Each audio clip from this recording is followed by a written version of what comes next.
یو ورور کړی دی چې یو کس باندې قرضه ده، پیسو ته ضرورت دی او څوک ورله قرض نه ورکوي، پیسو ته ضرورت دی څوک ورله قرض نه ورکوي. اوس که دی د زرګر خواله ورشي او د هغه نه قرض اخلي نو هغه ورته وایي چې ما سره به پکې سره که تا سره کور کې پراته هغه به ګاڼه کړي. نو که تا زما قرض وخت به وټاکو که ماله دې زما قرض واپس راکو یو صحیح دی، که را دې نه کو یو زه بیا دا سره خرڅ کوم زما به شي. دې طریقې ته او دې معاملې ته زما اراده ده وایي، خو دا شریعت کې روا ده او که نه. نو سوال تاسو پوه شوئ، یو سړی د چا نه قرض اخلي،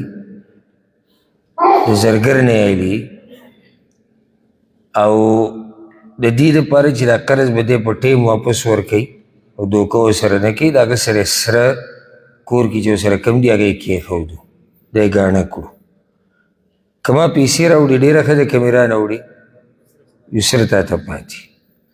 اول دا مسله یاده کوي چې دا طریقه قرآن او حدیث کې او اجماع د مسلمانانو پې ده چې څوک چاله قرض ورکړي او بیا د هغه نه څه شی په هغې کې ګاڼه کړي، دې ته رهن وایي په عربۍ کې، دا جایز دی. د دې دپاره چې دې سوال اخوا دې خوا نه کوي، یا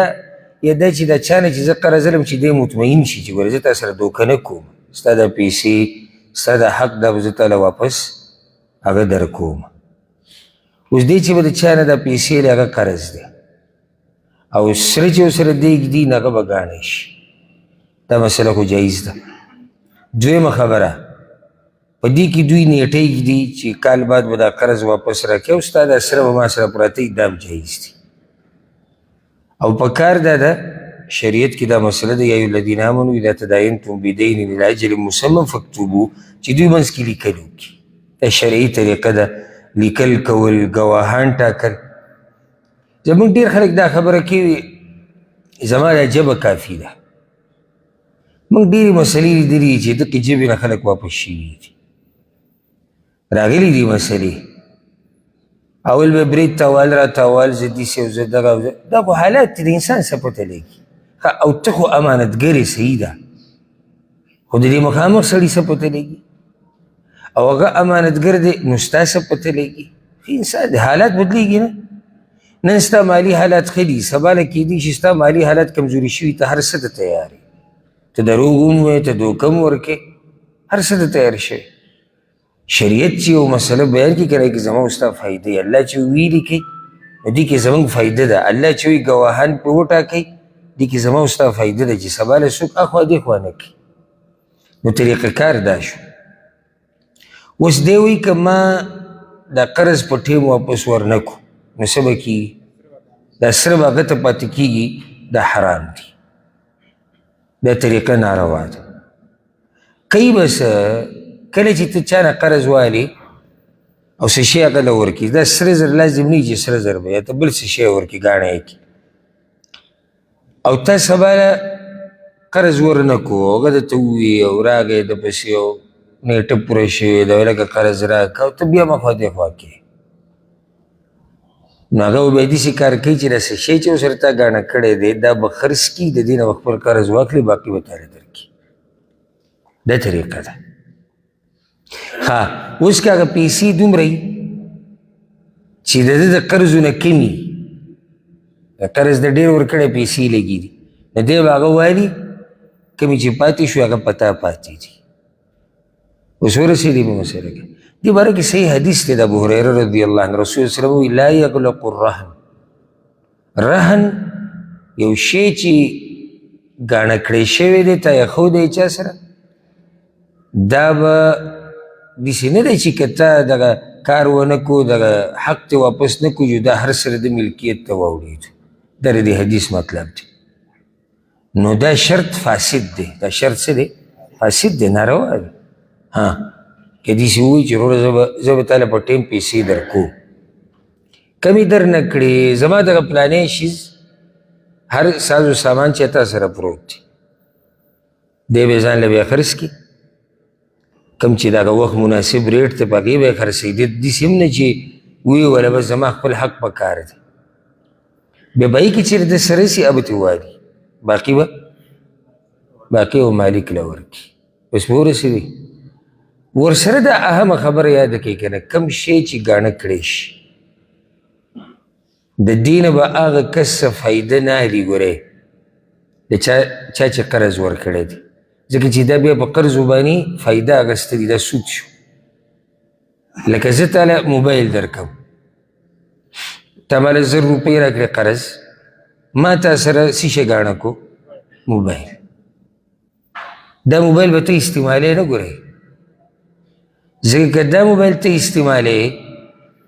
نو تا خپلې پیسې دې واپس واخیستې قرضه زیاتي دې پیسه واخیستو موبایل استعمال دته فایده واخیسته دقې ته سود وایي په بله طریقه یې داسې که چې ته زما نه هغه 1000 روپۍ واپس والي ورسره 50 روپۍ زیاتې والي دا 50 زیاتې دته فایده واخیسته دلته که فایده په دې شکل کې ده چې تا د هغه شیز نه فایده واخیسته نو که دا رور د زرګر نه قرض رالي او هغه سره یې سره کېښودو نو هغه به د سرو نه فایده نه اخلي داسې فایده به تم نه اخلي چې چا ته یې ښیي چې دا ما سره پراته دي ګورئ او که ښه ریټ راکوئ او داسې دا هم دی فایده کوي بس ځان سره به سنبال په سجي کې کېږي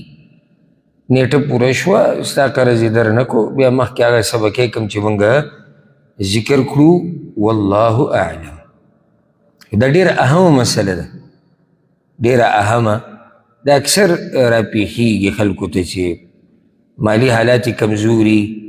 څوک ورته قرضه نه ورکوي زموږ نن سبا عجیبه رواج دا دی زه دې رواج ته حیران یم قرض خلک هغه چا له ورکوي چې مالي حالات یې ښیي زه دې ته حیران یم په دې فلسفه لا زه نه یم پوه قرض به چا له ورکوي چې مالي حالات یې ښیي دغو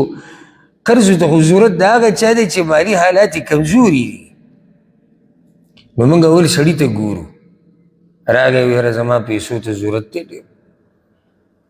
سخت ضرورت دی موږ ګورو ها مالي حالات یې ښه دي او مالي حالات یې بیا ورله قرض ورکړه مالي حالات یې ښه نه دي اوس قرض نه ورکړو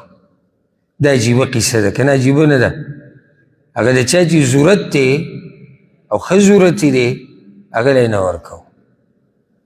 که دی به یې سبا له څنګه راکوي نو ګوره دا خو دنیا د طریقه داسې روانه ده چې سړی بیا په تګ و دو کې چې مسلمان سړی امانتګري هغه به لازم کوشش کوي ستا دا قرضه به تاله واپس درکوي الا یو سړی په دوکو دړکو مشهور دی جدا مسله ده خو چې مسلمان تا پسې راغی حالات یې کمزوري دي تا ته وایي ماله قرض راکوه ستا ورسره سي دا لوی عبادت دی دله قرض ورکول څنګه به یې واپس راکوي او د ده ځمکه نشته او د ده جایداد نشته او د ده کاروبار مزدوري به کوي څه چل به کوي چا نه به قرض راولي تا نه به خو تا له به یې درکوي سړی په دروغو نه دی مشهور هغه سړی په دوکو دړاکو نه دی مشهور نو زه لا په اوسه پورې په دې قصه نه یم پوه که تاسو کې به څوک پوه ما به بیا پوه کړي چې قرضه به هغه چا له ورکوي چې مالدار وي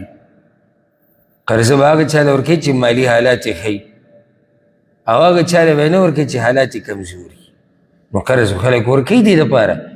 چې د چا څه ضرورت یې حالات یې کمزوري چې الله یې حالات برابر کړي الله یې ورزق